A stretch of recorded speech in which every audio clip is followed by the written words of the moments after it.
Hello, everyone, and thank you for watching our Graduate Student Life Design Workshop series. I'm your host, Tracy Garner, and I'm a Life Design Coordinator with the Life Design Center at the College of Charleston. These videos are a slightly edited version of our live hybrid workshops. You won't be able to interact with others, but you'll be able to get a taste of what we do at the live workshops. We typically hold workshops in hybrid format from 12 to 1 every other Friday over Zoom and in the Life Design Lab, tape 129, as well as one Wednesday per month from 6 to 7 p.m. in virtual format only, both during the academic year. Today, we're going to be talking about designing time that works for you. This is in contrast to the traditional concept of time management. So we're going to be framing how life design tools can help you design your time more effectively so that you can get more accomplished, do your best work, hopefully with less stress.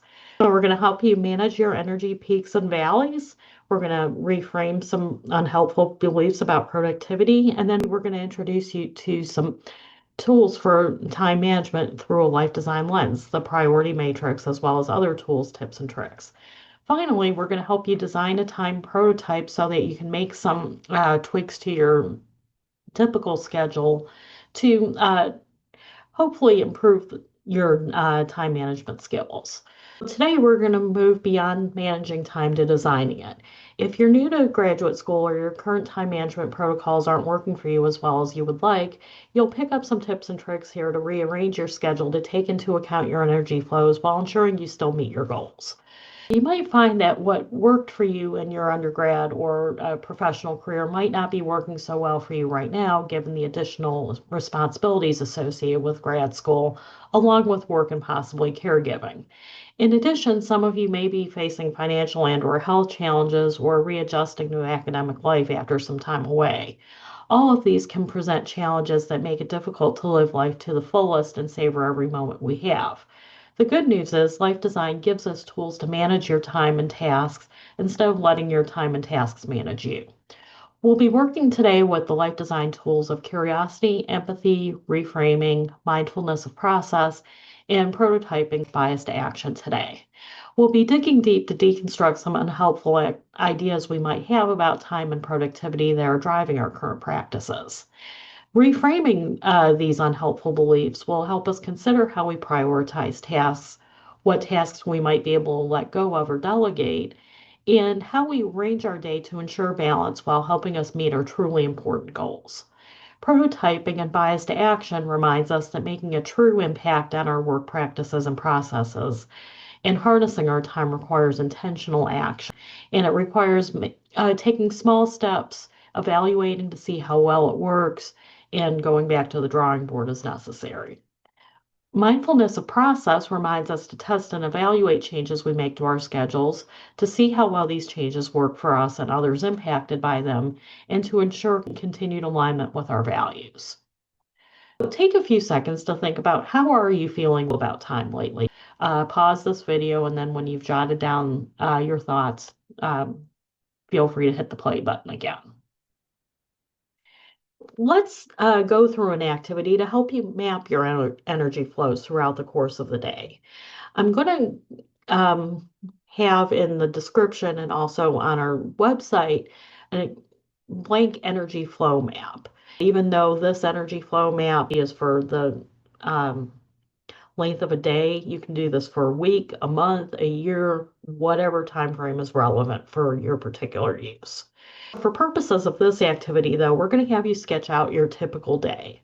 And I want you to think about all the activities you do within the course of the day, not just for work or school, but also home, because commuting, eating, hygiene, spending time with family, all of those are things that you have to do throughout the course of the day as well.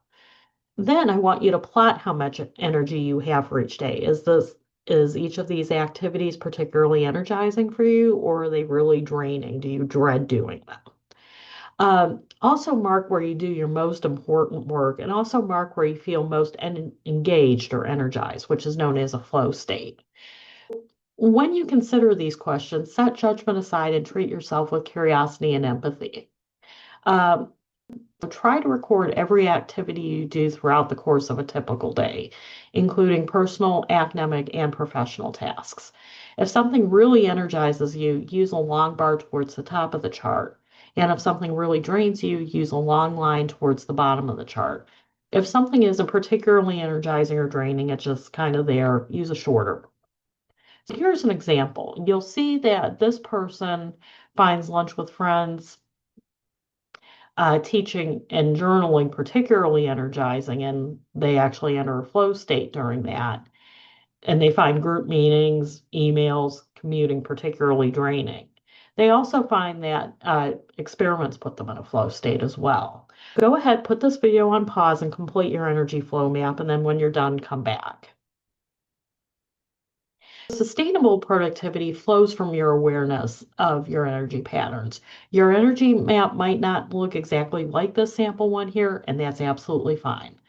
The important thing is that you're aware of your own specific patterns and you can design around them. Now that you've completed your energy map, I'd like you to reflect. Where are you most alert, creative, or focused? What drains or recharges you throughout the day? And think about what tasks you might be able to shift to match your energy flows. I'd like you to take a few minutes to think about these questions and then come back when you're done. As Tony Schwartz says, manage your energy, not your time. Because remember, you can only be overproductive for so long before you burn out. Sustainable productivity depends on balance, which requires us to be aware of our energy patterns, and we need to optimize these as much as we can. Now we're going to move on to reframing unhelpful productivity beliefs. A significant source of stress related to time management for both students and professionals stems from unhelpful beliefs about productivity. American workplace culture, and especially graduate school culture, often reinforces counterproductive stereotypes about what success looks like and what it means to work hard. We may also be hearing these messages from our supervisors or colleagues. Many of us have also encountered the pervasive grind set mentality that promotes unsustainable approaches to achievement. In the next few minutes, we're going to deconstruct some of these myths, reframe how we think about what underlies them, and replace those unhelpful thoughts with more constructive beliefs that will put you in the designer's seat when it comes to designing your time to prioritize what's most important to you while still making progress towards your goals. What are some common unhelpful beliefs that you've heard? I'm sure you've heard all of these. I just need to work harder or longer. Or if I'm not busy, I'm falling behind. Or I must be absolutely perfect if I want to succeed. And graduate students need to do all the things. So I'd like you to address one or two of these unhelpful beliefs, or if you've heard some others that you want to include, go ahead and do that as well. I'd like you to reframe your chosen belief into a question for exploration. Instead of, I just need to work harder or longer, you might reframe that as, how might I create space for rest without guilt? Or instead of, graduate students need to do all the things, reframe that in terms of, what is really required in order to get a good job after graduation? Then I'd like you to develop one or two quick experiments to try to answer this question. Finally, I'd like you to reflect on how reframing open up new possibilities that time anxiety tends to close off. Have you noticed this at all? Where do these common time management myths come from? We find that a lot of times they come from either suboptimal organization or goal setting, procrastination, perfectionism, disruptions, or inability to say no. In the description and also in the video library, I'll include a link to a short quiz you can take to identify where you're at in terms of your time management and where you might think about making changes to optimize your time. So instead of, I just need to work harder or longer, you can reframe that to, my life is so much more than my work. Instead of, I don't have time to rest, reframe that to, I can design ways to ensure I have sufficient time for rest. Instead of, if I'm not busy, I'm falling behind, reframe to, Rest is where reflection and creative breakthroughs happen. And finally, instead of graduate students need to do all the things, reframe that to do what you need to do to meet your goals and ensure your well-being and just let the rest go. Finally, here are some tips and tricks to help you manage your time more effectively and help you design more balance into your life. The first one of these, especially if organization tends to be an issue, time blocking with color coding for different activities is super helpful. Be sure to include everything, not just work-related and school-related activities. Remember, commuting takes time. You need to take time for lunch. You need to take time for spending time with family and friends. Um, you need to take time for caregiving or other non-negotiables. You don't need to use an online planner. If paper planners work better for you, use your paper planner. If this is new to you, I get the big picture, semester, work cycle, academic cycle, vacation. Get hold of your weekly schedule. Your syllabi will help here as well as your timelines for major projects. I'll have a little bit more about this in just a second.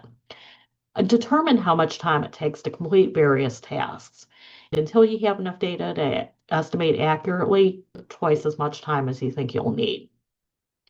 Especially when you're new at something, things always take longer than you think.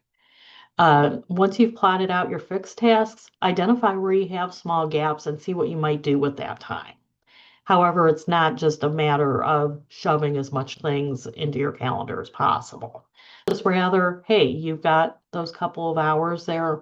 What might you do? Um, could you fit in some time with friends? Could you fit in some time for rest? Try to be mindful of earmarking too many hours to activities requiring high level of focus, as you will lose focus over time. So don't try to study your code for 4 to 5 hours at a time, but rather break up these sessions into 2 hours at most of highly focused deep work, as Cal Newport says, followed by short 5 to 10 minute breaks. This is the Pomodoro method, and there are a huge amount of apps available for this. Once you've set your schedule, keep track of how much time you actually spend on each task, including deep work, and regularly review your progress. So from here, you can tweak and see working on this one particular project seems to take a whole lot longer than I thought, so I need to earmark some time. It can also motivate you by reminding you that you are making progress. If possible, try to time box meetings to 1 day a week and protect this time ruthlessly. Set agendas ahead of time and don't be afraid to enforce strict time limits. So I talked about timelines earlier. Timelines are especially useful for large projects like your thesis, your dissertation, or qualifying or comprehensive exams because they help you break down larger projects into smaller, more manageable chunks. And they help you to plot out when various deliverables need to be done to meet your overall goals, such as graduation. And there are also a huge amount of apps to help you with this. You can see the resource list in the hub or linked in the description. It is okay if these timelines need to shift, and for something like a dissertation, it almost certainly will. It did for me because of COVID. This just gives you an idea of where to adjust if you needed to keep you on the original timeline or plan for delays if necessary. As far as determining priorities is concerned, Eisenhower matrices are very useful to help us determine what's truly urgent and also what's truly important. Once you've plotted out your daily or weekly activities on your calendar and developed timelines to complete large deliverables, consider how to prioritize each of these. Contrary to common belief, not everything is both urgent and important.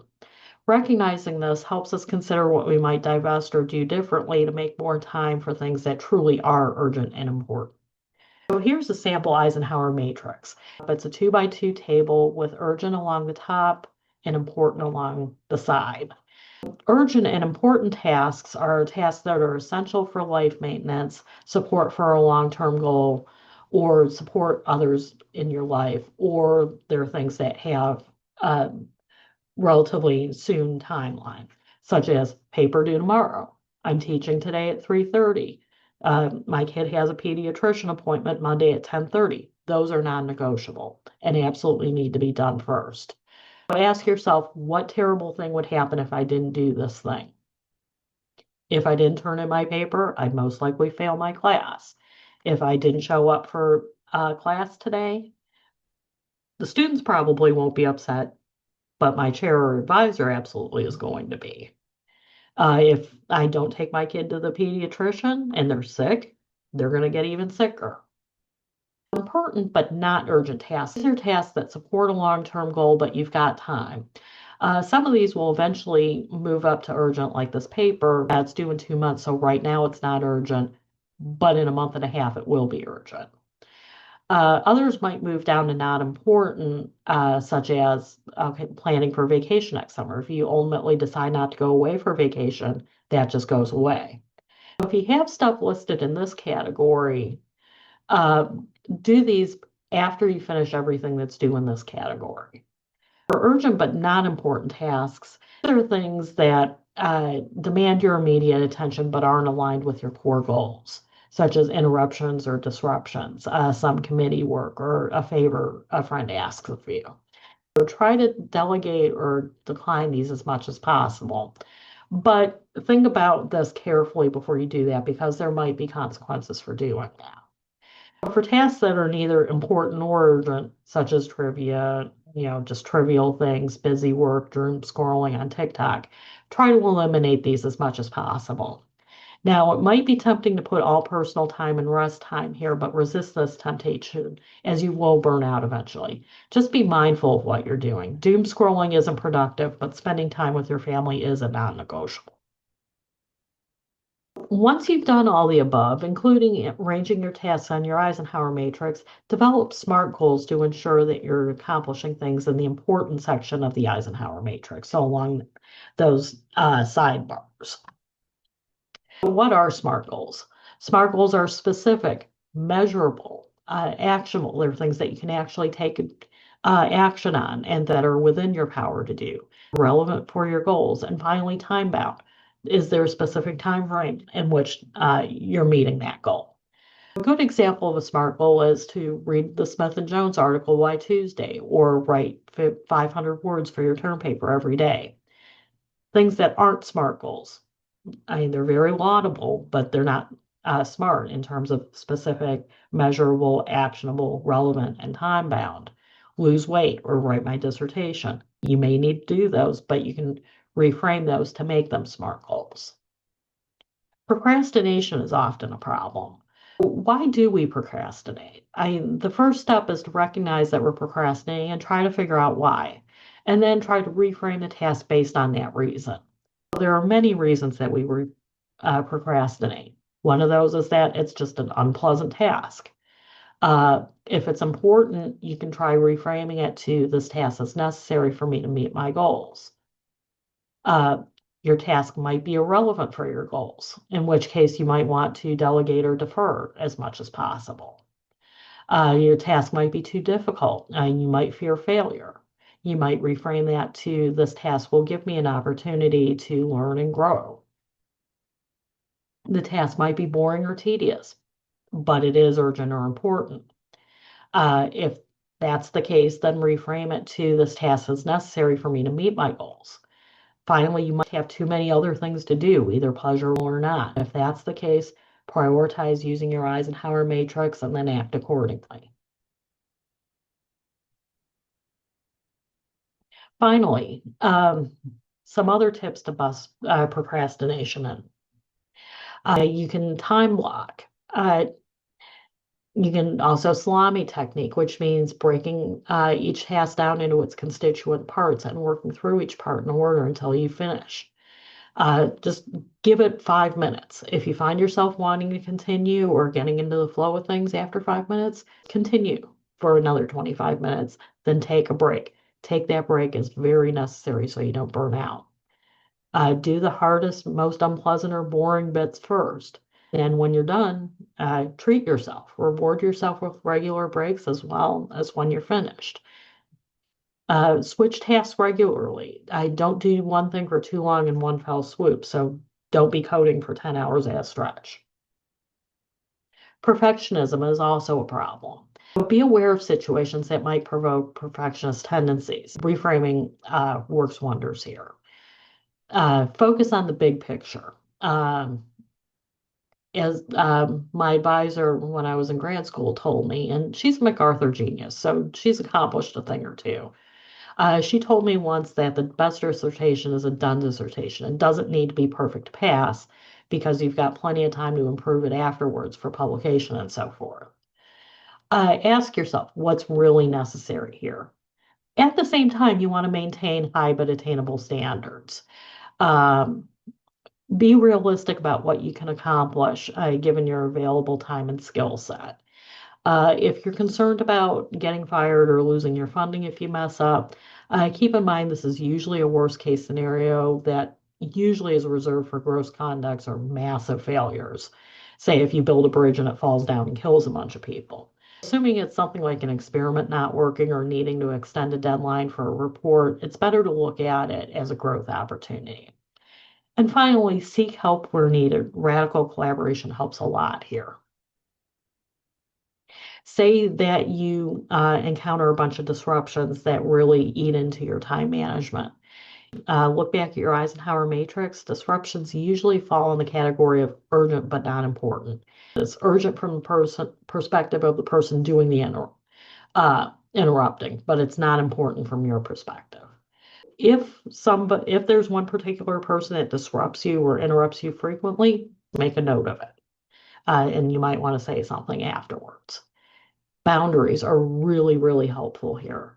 Learn how to say no. Just be polite but assertive. Set limits and establish expectations. I've got 5 minutes, but I need to run to a meeting afterwards. I can get to this tomorrow, or please schedule an appointment. Set your availability in Outlook and Teams, including blocking off Do Not Disturb time. Limit time on Teams or Slack if possible. Turn off email notification on phone after hours. Remember, your availability does not equal your importance. Let's prototype. Write down one time aspect of time management you would like to work on and come up with 1 or 2 prototypes to try this week. Some examples include, I'll schedule deep work during my 10 a.m. peak. I will protect my lunchtime. I'll lock off a half hour at the end of the day for emails. Give it a shot and see how it works for you. If you find it doesn't work for you, try again.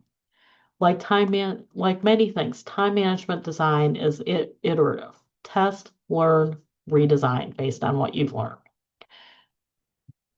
Reflect what worked, what didn't. How do you feel when you carried out this new strategy? How do you feel about time after having watched this video? Are you interested in more resources? We've got it on our hub site, and there's also resources linked in the description. We have other workshops and we have other videos as well. Finally, you can contact me for one-on-one coaching. Thank you so much for watching this video, and we look forward to seeing you next time.